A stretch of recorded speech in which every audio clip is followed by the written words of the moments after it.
Q2FY25 conference call hosted by Equirus Security. As a reminder, all participant line will be in the listen-only mode, and there will be an opportunity for you to ask questions after the presentation concludes. Should you need assistance during the conference call, please signal an operator by pressing star, then 0 on your touchtone phone. Please note that this conference is being recorded. This conference call may contain forward-looking statements about the company, which are based on the beliefs, opinion, and expectation of the company as on date of this call.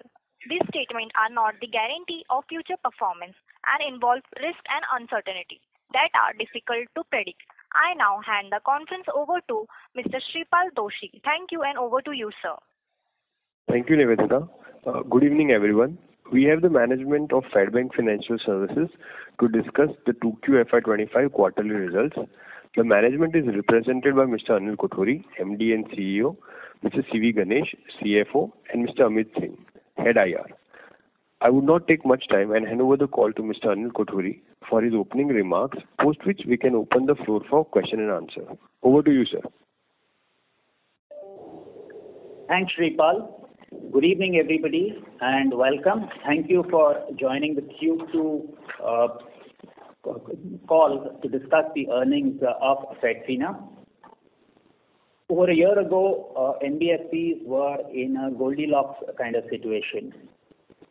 This was based on the trifecta of circumstances. One was growth. The second was what was expected to be a declining interest rate environment. And the third was the benign end of the credit cycle. Of these three assumptions, one has played out, which is that growth is there, and the other two haven't played out the way we thought we would. Rates haven't come off over the past year, even though they still hold the promise over the next 6 to 9 months. And the credit environment seems to have materially changed for now. In Fedfina, it was a very busy quarter for us. First up, we've made steady progress on our twin engine strategy. We've seen growth in the quarter. Our AUM grew to 14,220 crores at the end of Q2. This is a growth of 7.8% quarter on quarter. Both our businesses, working capital as well as gold loans, registered smart growth, growing 9 and 8.2% respectively. So growth is there for us. We also invested significantly in our future. We added 46 branches in the quarter gone by. Our presence now is in 665 branches across 18 states and union territories in the country. We've also added about 500 people in the quarter, and we now have 4,743 people at the end of Q2. Finally, we continue to improve our technology, and we fully implemented Salesforce in our small mortgage business, and this is across over 200 branches. All our throughput now is on Salesforce, which we use as a front-end system. We've also made progress in terms of improving our asset quality. This is across buckets. Our 1+, 30+, and GNPA numbers are better quarter on quarter. Our gross stage 3 is now 1.9%. However, reflecting our view of the environment and feedback from what we see on the ground, we have taken an additional ECL provision of about 22 crore rupees during the quarter. So our ECL, and there on the slide in the deck, is up from 122 crores to 151 crores or so. This reflects our view of the environment over the next few months. Finally, there have been several regulatory kind of vicissitudes over the past 6 months. At Fedfina, we have carefully analyzed whatever we've seen in terms of either circulars, news items, or informal feedback that we get, and continue to benchmark our practices and our policies in light of whatever inputs we receive. So adhering to regulation and ensuring that you stay on top of them is now more than a full-time job, and we confirm that we are entirely in compliance with whatever regulations and informal feedback that has got received from the market. Finally, in Q2, we've received a rating upgrade from CRISIL. We are now rated AA+. So it's across CRISIL, India Ratings and CARE, all the three rating agencies. We have a AA+ rating. We are among the dozen or so NBFCs which have a rating of similar or better. Our profit for the quarter was 64.55 crore rupees. And to take us through to the numbers behind this number and other details of our financials, I'll hand over to CV Ganesh, our CFO. Over to you, Ganesh. Thank you, Anil. Thank you, everyone, for your participation on the call. The past quarter has been equally momentous for us as was Q1, and we continue to cross new milestones. Our disbursements continue to be elevated at 38 billion rupees. And year on year, this represents a 30% growth. For the first time ever, we crossed AUM growth in a quarter of 1,000 crores. Last quarter, it had come a tad under 1,000. In quarter two, our AUM grew by 1,030 crores. Which is our highest ever till date. We closed the quarter with the gold loan tonnage of a little under 11 tons, which again is a growth of 2.5 tons year on year. Another milestone we had is that from an average AUM per gold loan branch of 10 crores, we ended the quarter with an average AUM per branch of about 10.3 crores. So these were the milestones. As Anil articulated, we now also have a AA+ from CRISIL from a long-term rating. It positions us well from long-term borrowing because typically for long-term borrowings and bond offerings, people take the lowest of the long-term ratings. And we were a little handicapped there, so this positions us well, given that all the three rating agencies now have us at AA+. On the new origination side, we originated 3,810 crores of loans, of which 1,200 crores was MSME origination across the mortgage and unsecured business loans, and 2,610 crores were gold loan originations. In terms of the P&L, our interest income grew 6% quarter on quarter at 479 crores versus 452 crores in the previous quarter. This also represents a 28% growth year on year. Our net interest income also correspondingly grew 6% quarter on quarter and 28% year on year. Our fee and other income came off a tad higher. So gross income also grew 6% year on year, but 6% quarter on quarter, but 32% year on year. On the expense side, in quarter one, we had guided that we are here for the long term and we will continue to invest in growth. We did that in the current quarter. We commissioned 46 new branches across gold loans and our small ticket mortgage and added incrementally about 400 staff on our rolls. Now these branches take about 12 to 15 months to break even, so there will be a drag in the initial quarters. Because of that and the higher originations, our expenses went up, by about 18 crores quarter on quarter, and consequently our cost to income has also moved up from 55.4 in Q1 to 58.6. From a guidance, we believe that some expenses are good expenses. This is expense which is in the nature of an investment in growth infrastructure.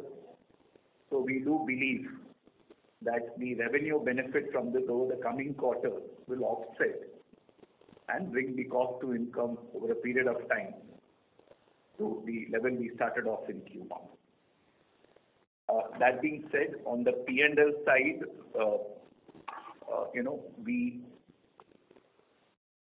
our credit costs moved up 13% quarter on quarter, as Anil articulated. As you would have seen in the sector, especially on the smaller ticket mortgages, we see some stress building up, and we have conservatively taken a PCL overlay on that. We have hiked up our PCR. If you see our SEBI financials which we have uploaded on the exchange, you will see that we have increased the PCR coverage by 250 basis points quarter on quarter.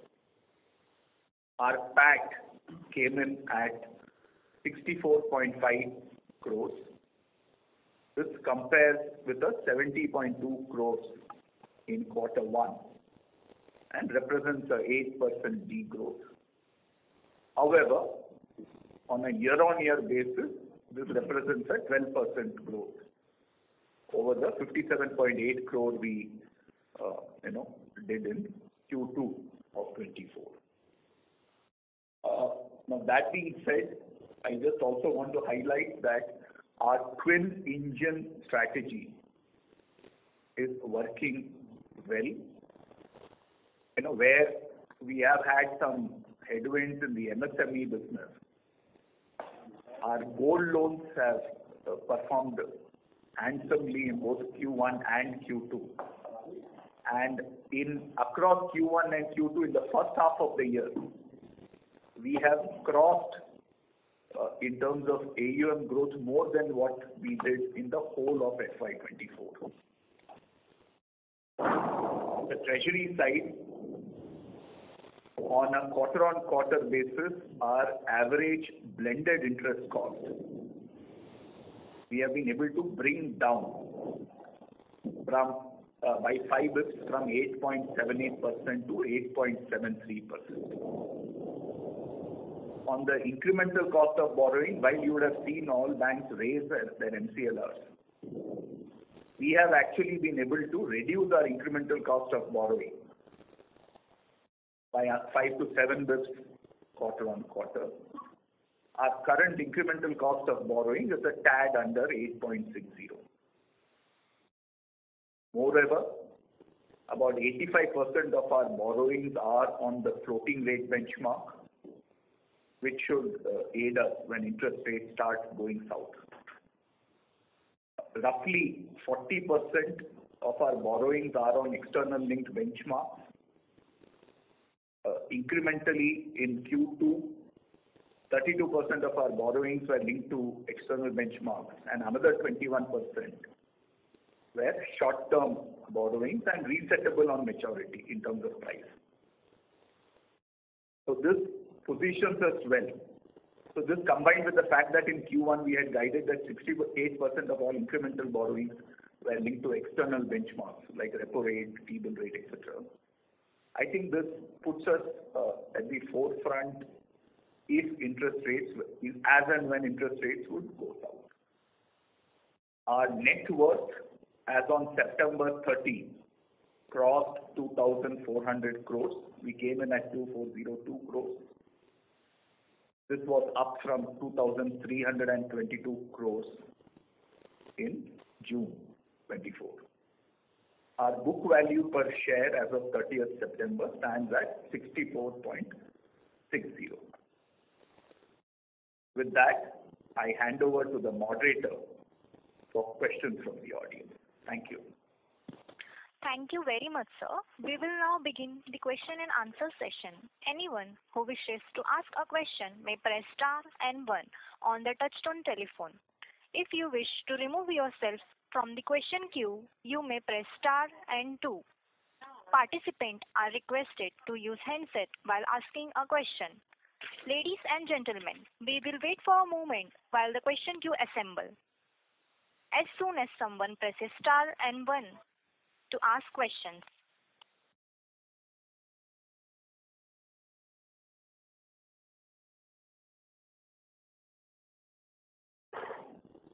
The first question is from the line of Ranish from ICICI. Please go ahead, sir. Yeah, hi, sir. Two, three questions from my side. So first on this, this comment which you made on the small ticket LAP, I mean, stressing small ticket LAP and HL, and hence sort of we have accelerated the provision under ECL. But when I look at the 1+ DPD and 30+ DPD, which fell sequentially, so which lead indicators are you looking at, which suggest that there is a stress building up in this sector? So I'll tell you how we see it. You look at our provisioning. One of our core tenets is to take up the provisioning on the portfolio. Okay, we used to be at 1.4% at a point in time. Okay, and at the end of the last quarter, we fell to 1.2. Okay, and we decided that we need to take it back up again, and it needs to happen, piecemeal. Okay, so that is one point. The second is that we did achieve good outcomes in the quarter gone by. Okay, but that's the result of intensive activity on the field. Okay, and the signals that we get is that people are finding it a little difficult to come up with their monthly EMIs as opposed to before. So that's the second data point. While one option could have been to just go ahead in light of the fact that the 1+ and 30+ numbers have improved, we've chosen to just take up our provisioning and get to about 1.3% as overall. No, but that impact is a 22 crore rupee impact. We've gone from 128.5 to 150.5 crore rupees. Yes, I mean, just to follow up on that. So, of course, the provision has to be driven by the ECL model, right? So now, when your lead indicators are improving, what parameters are we modifying? I mean, are we increasing PD or are we increasing LGDs to create overlay? So this is a discretionary management overlay, and as you can see on slide 43, it is across the buckets, across stage 1, stage 2, and stage 3. Okay. Now we do an annual ECL refresh exercise. Okay, typically either in Q3 or Q4 every year. Last year we did it in Q3. The years before that we did it in Q4. And what that exercise will do is to reset the PDs and LGDs in light of our experience over the, in light of our added experience over the previous 12 months. So that input is not yet baked into, what we've done. Got it. Okay, so last quarter, we sort of highlighted that for the full year, our credit cost will remain, I think, around 80 basis point or so. Now, when I look at the first half credit cost, it is actually more than 1%. So how do you see, that line item trending going ahead? It's a fair point. Last quarter, I did say that our cost of credit through the year will be about 80 basis points, up from 60 basis points in the year gone by. At this point in time, it looks like it may be a little higher than 80 basis points, okay, given what we are seeing. Now, as a step towards that, we've done a discretionary provisioning this quarter, and maybe we could see 90 basis points or even 100 basis points for the year, entire year. But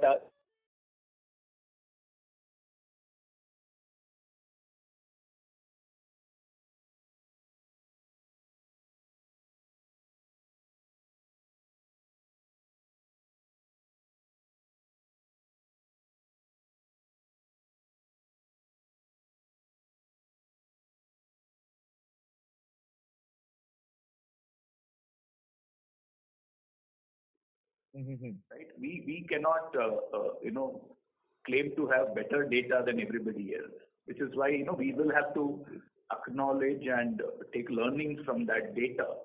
And part of that is driving our strategy around the credit cost as well. Got it. And sir, my second question is on the disbursement side, especially in the small ticket LAP NHL, wherein we saw the sequential dip. Is this the reflection of our cautious stance? I mean, since we are seeing the increasing stress in that segment, or how one should look at it? You're right. It is reflective of our stance. And what we've done is to prioritize portfolio management and collections in some branches over disbursements, and which is the reason we've got the outcomes that we did. So that's the reason for that. Okay. And would you like to share some more details? I mean, when we say we are seeing the increasing stress, is this, let's say, specific to any pockets, customer segment, or how is it? So this is reasonably across the board, yeah. Okay. We are a self-employed customers provider, a small loan provider, and all our customers are in, informal businesses. Right. Now, post-COVID, there was a pullback in terms of cash flows and businesses coming back and all that. Okay. Now, what we see is that the growth seems to have tapered off for these customers, and their real incomes aren't increasing. The second thing that I hear is that there has been expense inflation across the board. Okay. Informally, the price of oil has gone up from X to Y, the prices of vegetables have gone up, all of those things. So regular, dal pani kind of expenses seem to have increased. That is the second kind of feedback that I'm picking up. Okay. Okay. So this is the way it is. Oh, okay. And maybe if we can just squeeze one last question on the RBI circular dated October 4th, wherein regulator is sort of setting up on carry out lending activities under a single entity. So do you foresee any impact on us due to that? Of course, it's out for a comment. Of course, it's not yet notified, etc. But any initial feedback would you like to give? Yeah. So this, you're right, Renish. This is a draft circular, and a similar draft circular came out in November 2020. You may recall. Okay. And about NBFC subsidiaries of private banks. At that point in time, we had written back to the RBI, as I'm sure some other market participants have done, and the circular wasn't. These provisions of that circular weren't implemented. Once again, I'm sure our parent bank, as will other banks, write to the RBI and represent our case. The cut and thrust of what we will say is the fact that NBFCs and banks cater to different target markets. So therefore, a mortgage loan done by a bank and a mortgage loan done by an NBFC are two different products really. You cannot cover them under one umbrella of mortgage loans. Okay? So that will be, what we will, or what our parent bank actually will try and represent. And, we will then see what the RBI has to say. Yeah. So that's our take on it. And same is the case for gold loan as well? Now, on gold loan, look, whatever the circular has said, we benchmarked our practices, okay, and we are reasonably in compliance with what is there. On that, there seems to be limited kind of variability. Yes. Okay. Right. Okay. That's it from my side. Thank you and best of luck. Thanks so much, Vinish. Thank you. Thank you for that question, sir. The next question is from the line of Pranav Gupta from AONS Alpha Investor Advisor. Please go ahead, sir.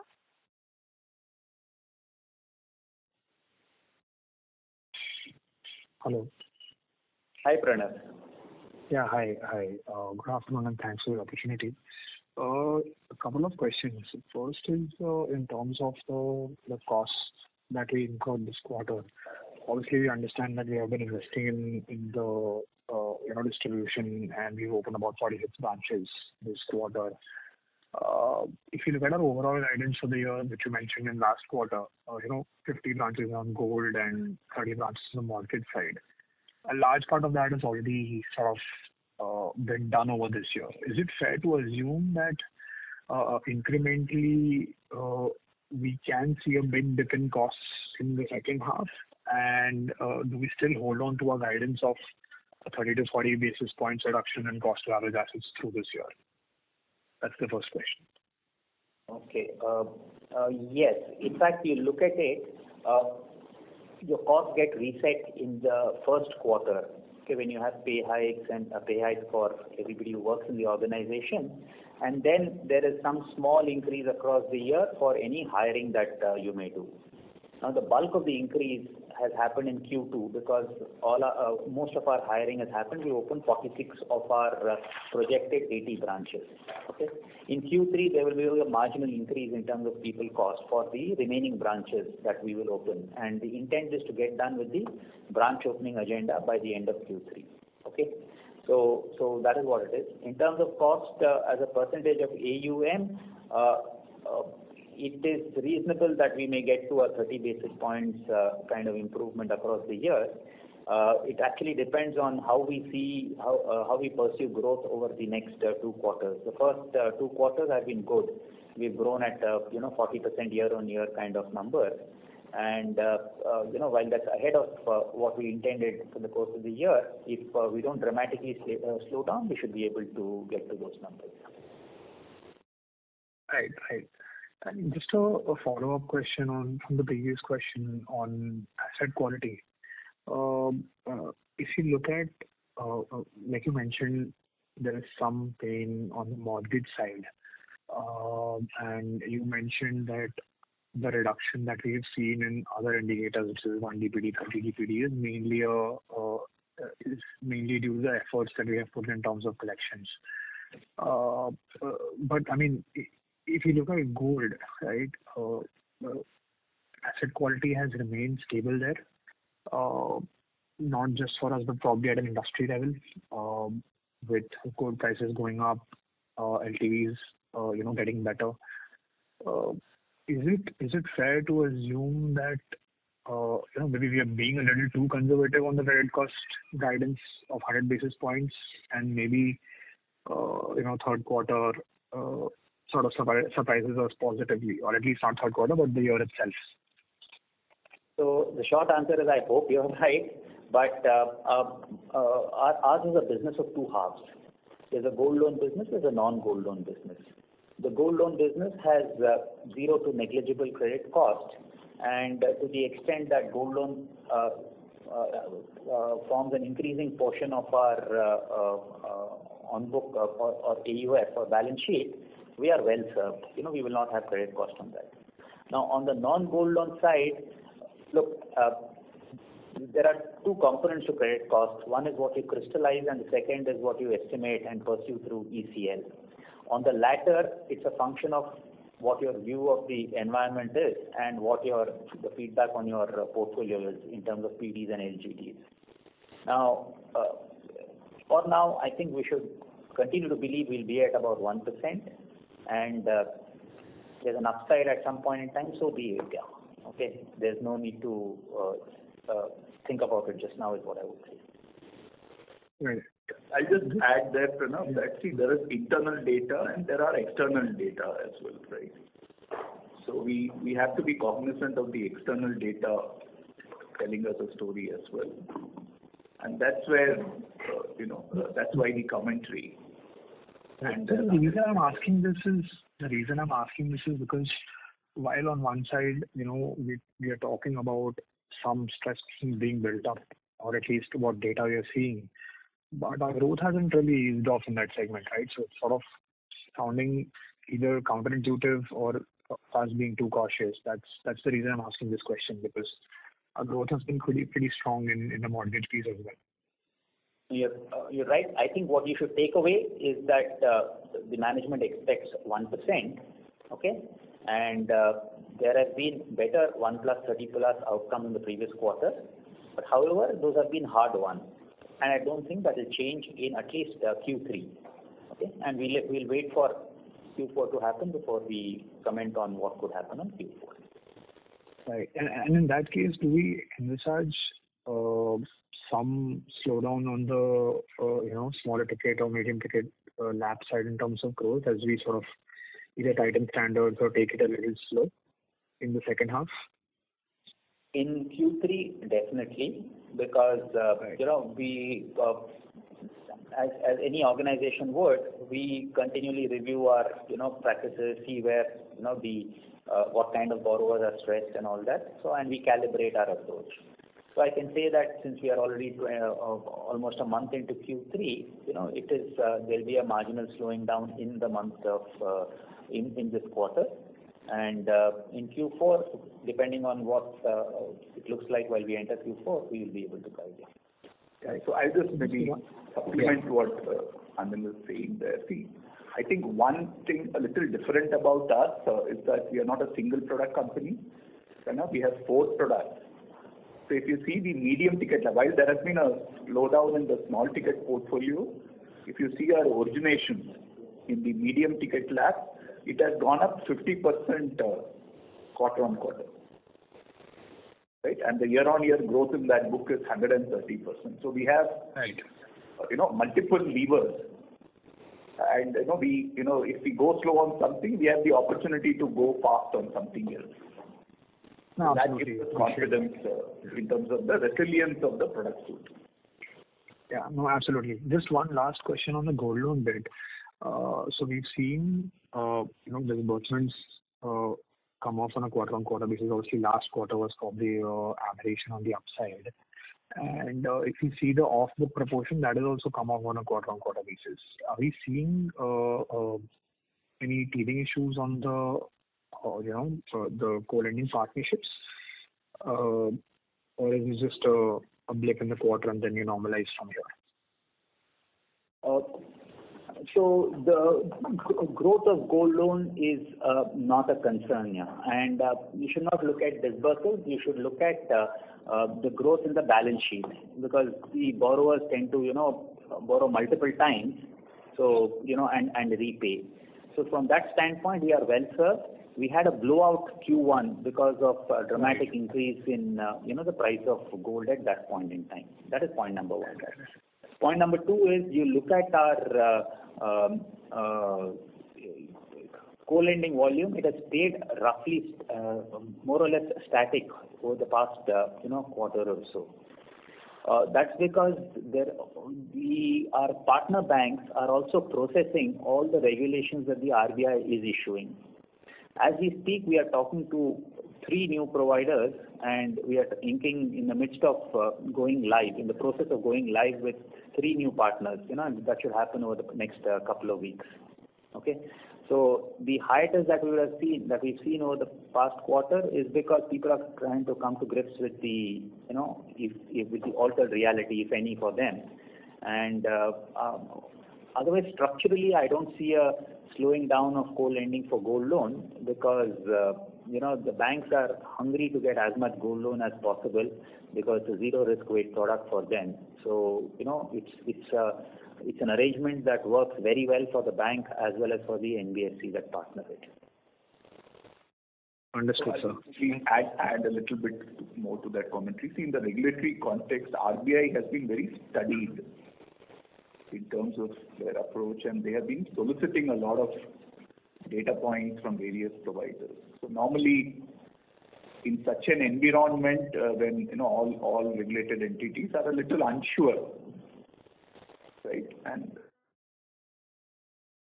slow, you remove your leg off the accelerator. I think that's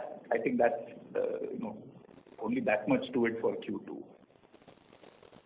Understood. And could you just give the amount of tonnage on an absolute basis, if possible?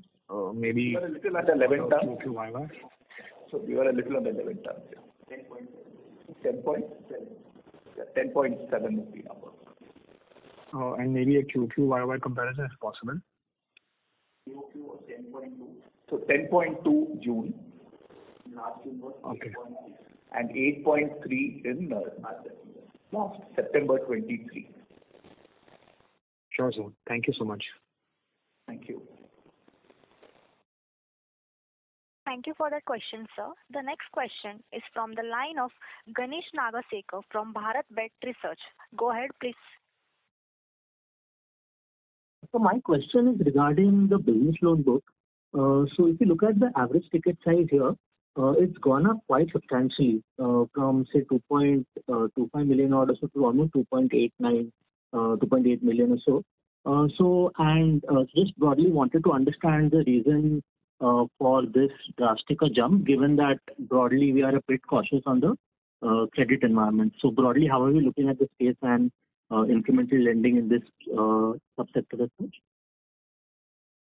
So our business loans are catered to a segment which is, the prime segment, which means these are customers who have a P&L, balance sheet, tax returns, and everything else. So that is the segment that we cater to. That is point number one. Point number two is that we see that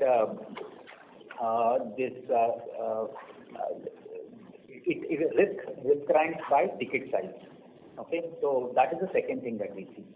In terms of ticket size, our average ticket size for the quarter gone by was 23.4 lakh rupees, which has been constant at least over the past 6 quarters. Q4 23 was 23, 23.1, 24, 24.4, 24.3, 23.2, 23.4. So I'm just reading out data since Q4 23. We are in Q2 25. So for the past 7 quarters, it's been constant.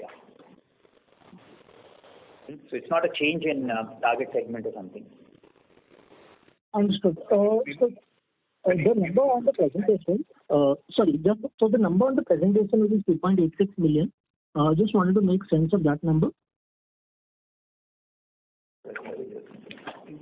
One second. Which information, which data? On slide 41. Okay. Average ticket size for retail installment loans. Right, sir. This includes medium ticket loan against property, small ticket loan against property, as well as business loans, which means it includes all our non-gold businesses. Yeah.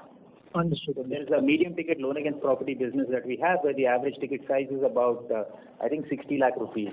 Yeah. So the bulk of the growth has come in the medium. The bulk of the growth in the ticket sizes come in the medium ticket LAP, is it? Yeah, that's right. See, as I articulated, that has gone up 50%, and originations have gone up 50% quarter on quarter. Understood. That's taken up the average at an installment loan level. That's taken up the average ticket size of the book per se. But on the unsecured business loan side, we continue to keep it steady or maybe a little lower than it used to be on a quarter-on-quarter basis. Yeah. And if you see, even the off-book arrangements on there has gone up to 33% in September from 30% in June. Understood. Got it. That's it from my side, sir. Thank you, Manish. Thank you for that question, sir. Ladies and gentlemen, to ask a question, please press star 1 now. The next question is from the line of Manav from Individual Investor. Please go ahead, sir. Hello. Sir, can you give your guidance for the ROE and the ROA numbers, because it is continuously decreasing from last 2-3 quarters?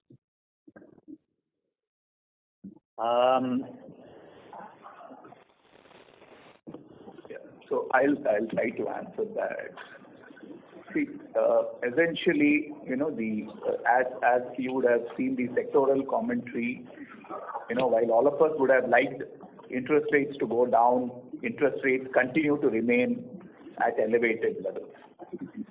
Plus, there is a funding squeeze in terms of bank lending to NBFCs, which is making liabilities costly.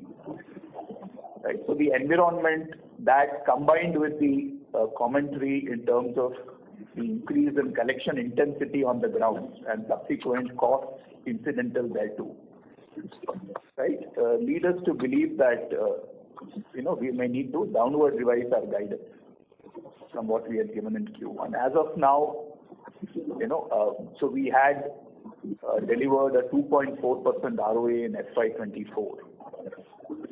I think conservatively, we will at least try to be steady on that for this financial year. Again, every quarter we will revise this. But as of now, looking at how Q1 and Q2 have trended and some of the other indicators, while we have had a robust asset growth, looking at some of the other indicators, it requires us to be a little more conservative in terms of the philosophy. So ROA in the Q1 you are given that it will be between 2.7 to 2.75. So now you are telling that it will be around 2.5, right? So we are saying we will try to maintain it at the FY24 level. So FY24 Okay. was 2.4. Okay, sir. Thank you so much. Thank you for that question, sir. The next question is from the line of Sandeep Joshi from Unifi Capital. Please go ahead, sir. Thanks for the opportunity. So I'm just trying to understand our credit cost guidance. So I guess for the first half we are somewhere about 1.4 to 1.5 level, and I guess for the full financial year we are guided between 90 basis point to 100 basis point. Is that correct? That's right. Yeah. So which means that for second half we are building a very minimal credit cost for the second half. So that will be led by resolutions, or can you just speak a little bit on this? Yeah. So Sandeep, I'll maybe just clarify. So when Anil guided about 100 bps, he meant on the ROA tree basis, not on the AUS basis. If you see on the ROA tree, right, on the ROA basis, I think our credit cost is coming off at a little under 1.3. That I think you should look at that number in terms of that indicator. Sure, understood. Okay, thanks. So we believe that we are being, as one of our colleagues on the call said, maybe we are being a little more conservative is what we believe. We would like to be hopeful. So that's where it is. Sure, fair. Understood. Thank you. Thank you for that question, sir. The next question is from the line of Renish from ICICI. Please go ahead, sir. Yeah, hi, sir. Just one question from my side on the growth. So given the situation is, and maybe we are also of the opinion that there is some stress building up in some of the product segments, be it unsecured loan or the small ticket lab segment. So what is the guidance for growth maybe for FY25 and if you would like to share for 26 as well? So we have 4 businesses, Renish, and let's try and build this growth up elementally, business by business. Mm-hmm. Now, as far as gold loan is concerned, it's in a good place. Okay, and the growth will be determined by 2 things over the next 6 months. One obviously is the price of gold, which seems to have an upward bias. That is one. Right. And the second is the fact that we will have 50 additional branches. Okay, those branches, did not exist or did not deliver in the first half of the year. So the second half of the year they will be productive. Okay, so that is one. So the gold loan business is in a good place. It is robust. And as soon as the new co-lending arrangements kick in, we will have the ability to press the pedal on originations, even in a slightly lower yield segment. Okay, so that is as far as gold loan is concerned. Now, as far as medium ticket loan against property is concerned, our originations have been increasing quarter on quarter, and we seem to have settled in on a sweet spot which optimizes yield, risk and growth for us. Okay, we are able to get all three, at the in the cities that we do business in with the product that we sell. So that business has no issues. It should continue to grow, and the trajectory of origination and growth is there on a slide in the deck. Now, as far as unsecured is concerned, the feedback from our portfolio has been similar to the previous year, if not marginally better. Okay. Now, in contrast to whatever the environment is articulating on unsecured performance, our unsecured portfolio has largely held. We are also seeing a lot of interest from banks to purchase our unsecured portfolio. In the first half of the year, we sold down as much as we originated, roughly. Okay, so that business is good, and the origination on that and the growth on that is calibrated by how much we want to keep unsecured as part of our overall AUM. So that's what determines this. Okay. So these three businesses, there are no issues at all. Now the small mortgage business, because of the sheer number of tickets and the spread that this business has, 18 states that we are present in, we are saying that there is no need to double down on growth the way we did last year. Last year we had a near 80% increase in terms of AUM growth. That is not what we are shooting for in the current year. Okay, we are saying that we will be a little more measured and ensure that we get better portfolio outcomes than we did in the past. Evidence of that is the 1+ and 30+ that you are seeing in the deck. We should try and better that in the coming quarter, and that will be a good place to be in. A couple of 100 crores of growth this way or that, we are reasonably sanguine, as far as the unsecured lending business is concerned. Now, equally, we are continuing to invest in the business. We are building 30 new branches in the unsecured loan business because that is not for today, that is for the years to come. So that's how we see growth. Yeah. Also, we started this year with 12,000 crores, 12,100. We are at 14,200. Okay. Now so that's already 40% kind of annualized growth that we are seeing now. Our guidance always has been that we will strive to do 25%, and anything over and above that will be opportunistic. We've been opportunistic because gold has worked well for us, for environmental kind of reasons. Okay, and that is the upside and the advantage of our twin engine model, and which will use to compensate maybe some lower origination in the small mortgage business. Yeah, but overall 30-35% I think is reasonably there for the taking in the current financial year. Okay. Got it. This is very helpful, sir. Thank you. Yeah, given that we already finished first 2 quarters and we've done 2,100 crores of growth. Correct. So sorry, apparently I said 30 branches in unsecured, 30 branches in small mortgage. Yeah. So I should clarify. Sorry. Okay. So another 30 branches in second half. Typically. No. Apparently, when I spoke in my commentary, I said 30 branches in unsecured. Okay, I misspoke. I said 30. We are opening 30 branches in the small mortgage business. Got it. No, so this is over and above 40+ branches what we added this quarter, right? Or yeah, we added 46 in the quarter gone by. Right. Okay, our total our target for the year is 80. So 80 minus 46 is 34. Okay. So got it. Okay. Thank you, sir. Understood. Thank you. Thank you for the question, sir. The next question is from the line of Sneha Ganatra from Star Union. Please go ahead, ma'am. Hello. Yeah. Regarding this, just wanted to know your thought on this, basically on the margin in the cost of funds. Just wanted, because as credit rating is upgraded, so are we seeing that the cost of funds are expected to be peak out from here on? How do you see the second half of the cost of funds, and basically on the margin that can you guide us?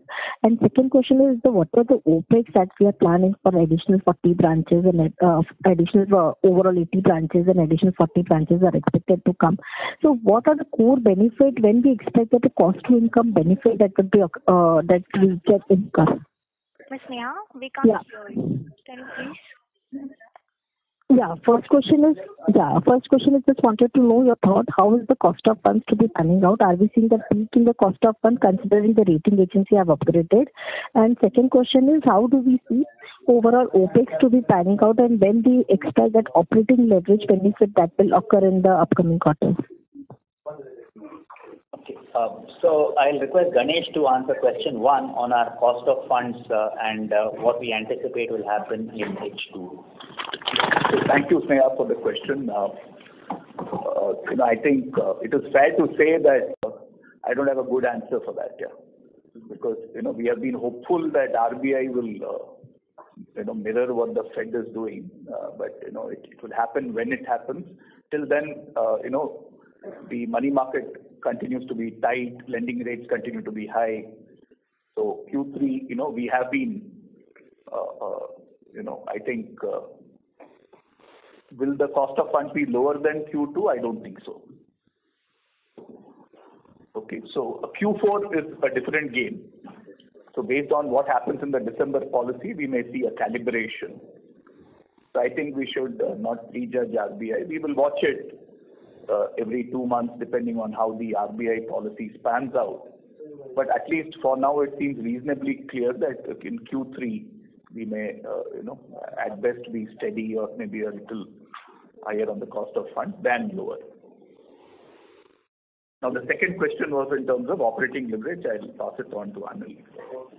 So your second, like I said, we are opening 80 branches in the course of the year. We finished with opening 46, and the remainder we have either opened in October or should finish, by the end of November. Now opening branches is a bit like going to the gym. Yeah, you wish you had done it in the morning, so that the rest of the day is good. Okay, but it's not fun when you do it. In our gold loan trajectory this year, there was a huge tailwind in terms of the price of the gold, and our AUM per branch increased quite dramatically last year from about 7.5 crores to 10 crores or so. Now, what we wish this year was that instead of 430 branches, we should have had 600 branches or 700 branches. That was our wish. But then the time to have opened this was 2 years ago when it wasn't. It would have hit our P&L then. So that's just how it is. Now we opened branches. Out of these 80 branches, 50 are for gold, 30 are for small mortgage. The small mortgage branches, between opening, staffing, and achieving some level of maturity, is a 15 to 18 months time frame. Our thinking is that instead of tanking up on growth in specific years, it should be a gently calibrated branch opening kind of strategy. That is the idea. Now, in terms of approach, what we are seeing is that we will try and do it in a way that it least impacts our cost to income, which means we are not adding any senior cost, any supervisory cost, but we are adding branches in regions that we are already present in, which is why our headline of 18 states and union territories hasn't changed for at least almost a year now. So we are adding branches. The area manager and the business head and the regional manager all exist. So we will at least add only production staff, and that should translate into origination very quickly and give us slightly better P&L outcomes. Okay, and one more question. Once you mentioned the stress, are we witnessing any geography-specific stress are we witnessing, or it has been across only? The stress is actually segment-specific. Yeah, we are seeing people are paying mortgage loans at what was a 50% installment to income ratio, or at over 2 years. Now, normally what happens is that the installment to income ratio declines because the installment stays the same and the income increases, let's say nominally by 10% every year, which is your inflation. Now, what is happening is that the inflation that is hitting the poor, this segment is far in excess of nominal inflation. So therefore, the 50% that they had, to repay the loan is now, let's say, less than 50% of the overall income. Structurally, that is what is happening. And this is what I pieced together from, interactions with our field force and all that. Okay. So that's the way I see it. Okay. Because already we have achieved a strong set of the numbers. We would be continuing guidance of a 25%. We won't like to revise our guidance upwards. Sorry, if I can ask you to repeat the question and, from a bit further away from the phone, yeah? Yeah, just wanted to know, already they have achieved a strong set of numbers on the growth front, and we won't be planning to revise our growth guidance about 25% plus for the next fiscal also? The next fiscal is 6 months away. So I think when I say 25%, that is on a medium term basis. Okay, we've had a good 6 months and we have overshot that guidance. That is correct. But equally, we should be conscious that not every quarter will be like this. The price of gold can come down sometimes, or there may be some competitive